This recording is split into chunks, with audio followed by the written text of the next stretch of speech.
Okay, this is our third video and we're just continuing on from that last video. Now, we'll keep going. So this next one, 0.205. Notice we've got 0 before the decimal point, so there's nothing in the whole number part. And we've got 205. Now, 2 is in the tenths column. 0 is in the hundredths column and 5 is in the thousandths column. So this decimal part goes to the thousandths place. So therefore, you write it as 205 thousandths. Okay, we don't want to write the tenths, the hundredths and the thousandths all separately. You just look at it as it goes tenths, hundredths, thousandths. This decimal part is out of thousandths and the number I write here is just 205 over 1,000. Okay, now remember with 5 times tables, we've got to try and simplify this 205 over 1,000. If you think of your 5 times tables, we go 5, 10, 15, 20, etc. Just like up here. When numbers end in 5 and 0, it means that both those numbers are divisible by 5. So to simplify 205 over 1,000, we should divide the numerator and the denominator both by 5. So if we do 205 divided by 5, you get 41. And if you do 1,000 divided by 5, you get 200. Now those numbers are quite big. You could just do those bits on your calculator if you wanted. Okay, or you can actually on your calculator go 205, press the ABC button or your fraction button and then press 1,000 underneath and press equals, and it should give you the simplified fraction of 41 over 200. Now with the next question, converting 3.4, which is a decimal, converting it to a fraction. Now this one's a little bit different because this number 3.4 has a whole number part, which is the 3, and the decimal part, which is after the decimal point, which is the 4. Now, we've got 3 plus the 0.4. Now, that 0.4, that 4 is in the tenths column. So what I've got really is 3 and, or 3 plus, 4 tenths. So I've got 3 and 4 tenths. Okay, 3 is my whole number part, and always decimals can be written as fractions. Remember, decimals are less than 1. They're not whole numbers. They're smaller than whole numbers. So there's my whole number bit, the 3, and I've got 4 in the tenths place. So 3 and 4 tenths. Now with 3 and 4 tenths, that 4 tenths bit can actually be simplified. We can halve the 4 and we can halve the 10. So actually I've just noticed up here that I've lost something, so I'll just fix. So I need to simplify this fraction. I'm actually going to put a little plus sign here as well. So I've got 3 plus 4 tenths. What I'm going to do with the 4 tenths bit is they're both even numbers, so I'm going to simplify the 4 tenths by dividing the 4 and the 10 both by 2.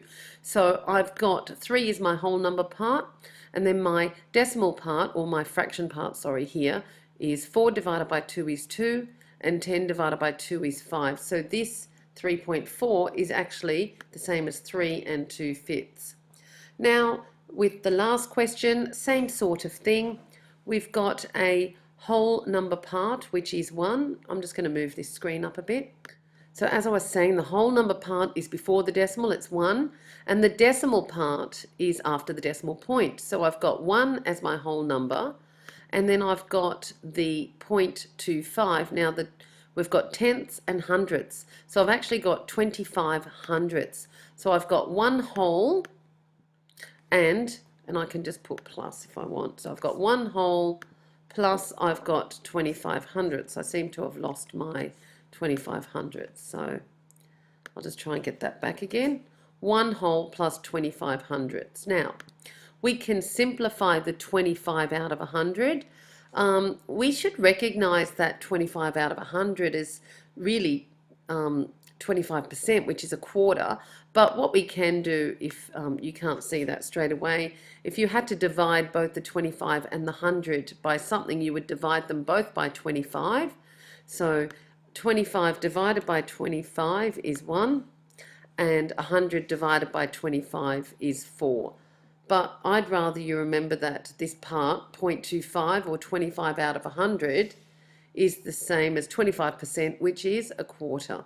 Okay.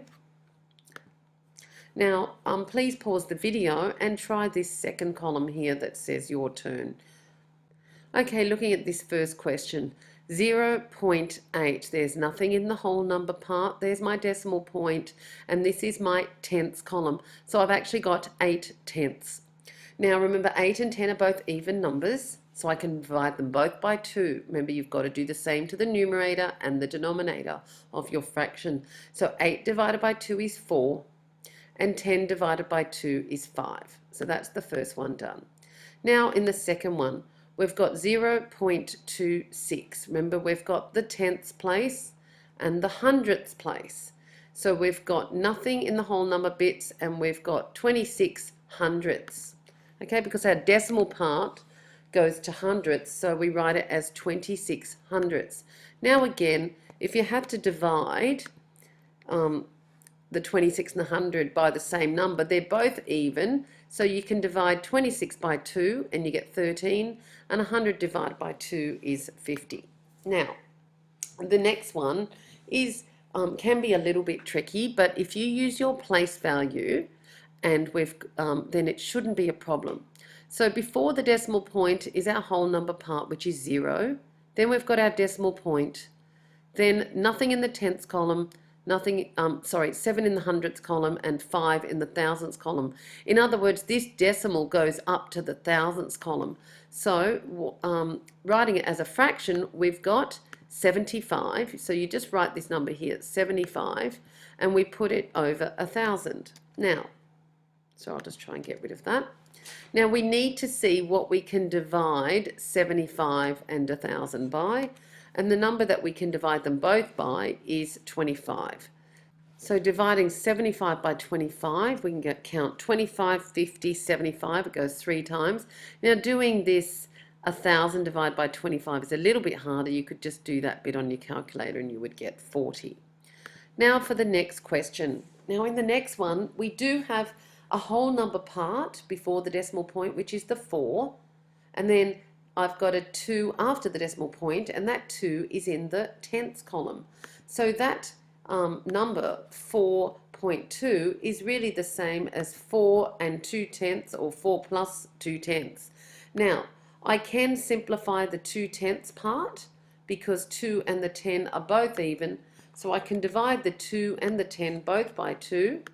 And when I do that, I still have my whole number part, which is 4, but my fraction part changes, and because we simplify it, and we get 2 divided by 2 is this 1, 10 divided by 2 is 5, so that means that 4.2 is the same as 4 and 1/5.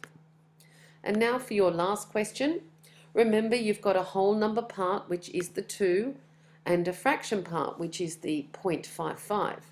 or a decimal part, sorry, which is the 0.55. So just remembering that is 2 plus this decimal part. Now the decimal has tenths column and hundredths column, so it's 2 plus 55 hundredths. Okay, now I can write it as 2 plus 55 hundredths. Now we've got to see what whether we can simplify the 55 over 100. Now look, the 55 ends in a 5 and the 100 ends in a 0. Now when numbers end in 5 and 0, it means that they're divisible by 5. Because again, if you think of your 5 times tables, 5, 10, 15, 20, 25, 30, etc., you're going from 5 to 0, then to a 5, back to a 0 on the end and all that. So if we do 55 divided by 5, we get 11, and 100 divided by 5 is 20. So this 2 and 55 over 100 is the same as 2 and 11/20. Okay, now that you've done that, we're going to go to your textbook and practice some questions using this skill. Actually, before I do that, I just want to speak about this little bit of information here over the side. So, we've got 6 in the hundredths column. Sorry, 6 in the tenths column. So it's 6 over 10. Notice that 10's got 1 0, and you've only got 1 digit after the point. So if there's 1 digit after the point, you put it as 6 over 10. Look, if there's 2 digits here after the decimal point, it's 35 over 100. Notice we've got 2 zeros here for the 2 digits because 35 goes tenths, hundredths, so it goes over 100 because this goes to the hundredths column. Or you can say I've got 2 figures after the point, so I put it over 100, which has 2 zeros. This question here has 1, 2, 3 figures after the point, or it's tenths, tenths, hundredths, thousandths. It goes up to the thousandths, so you write the 205 over the 1,000, or you could say 3 figures after the point, so we put it over 1,000, which happens to have 3 zeros. This one down here, there's only 1 digit after the point, so the whole number bit is the 3, and the 4 goes over 10, which has 1 0. 1 digit after the point, 1 0 here. And 1.25, the last one, 0.25, 2 digits after the point, so the whole number bit is 1, and 25 goes over 100, which happens to have 2 zeros as well. So now we're going to go to your text. So if you could please go to exercise 4I on page 178, and I want you to do question 2. So you have to change it to a fraction, and then you need to simplify. So you can complete that off. So you can do question 2, and then you can also go down and do question 4 here. So we've got, again, as I said, exercise 4I on page 178. Please do question 2 and question 4. Okay, don't forget to mark your work after you have done questions 2 and 4 in exercise 4I. You can then come back to this worksheet and we'll do the next section. So now, before we converted decimals to fractions, now we're converting fractions to decimals. We're going to look at terminating and recurring decimals, I think, further down, but don't worry about that yet. Now, girls, when we've got fractions that are over 100 or over 10 or over 1,000, it's fairly easy to write those fractions as decimals. See, what we've really got is 21 over 100, which is 21 hundredths. So your decimal has to go to the hundredths column. Now, there is definitely no whole number here, so we've got 0 in the whole number part. And then I'm going to write the number 21. And does this go up to the hundredths? It does, because I've got 2 in the tenths column, 1 is in the hundredths column. So yes, I do have 21 hundredths. But notice here how I've got 2 zeros for hundredths means I have to have 2 figures after the decimal point to go to hundredths, because I've got 2 in the tenths column, 1 in the hundredths column. Okay, now we'll look at the next question. Okay, and the next one is 4 tenths. In other words, it's telling me I've got no whole number part, and I've got a 4 in the tenths column. So no whole number part. There's my decimal point. Here's my decimal part, and I've got 4 in the tenths column. So that means that 4 over 10 is equal to 0.4.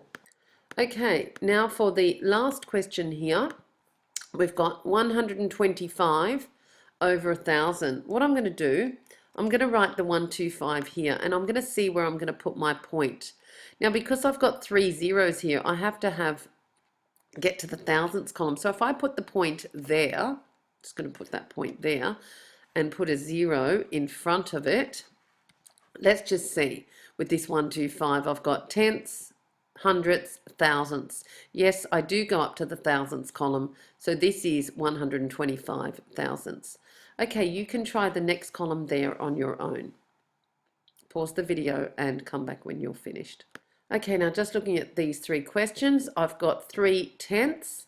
So 3 is in the tenths column. Now there's my whole number bit, 0, my point, and I've got a 3 in the tenths column. This fraction here goes up to, it's 12 hundredths, so I have to, in my decimal bit, it has to go up to 100ths. So I'll write my 12 and I'll put the point in front, because then I've got tenths, hundredths, and my decimal does go up to hundredths. And in the last question, I need to go up to thousandths, so I need 3 digits after the point, tenths, hundredths, thousandths. So if I put the point in front of the 5, I've got 525 thousandths. So we'll go to the textbook now. And if you could just practice this by doing exercise 4I, Question 5, just do all of that question now. And please check your answers in the back of the book.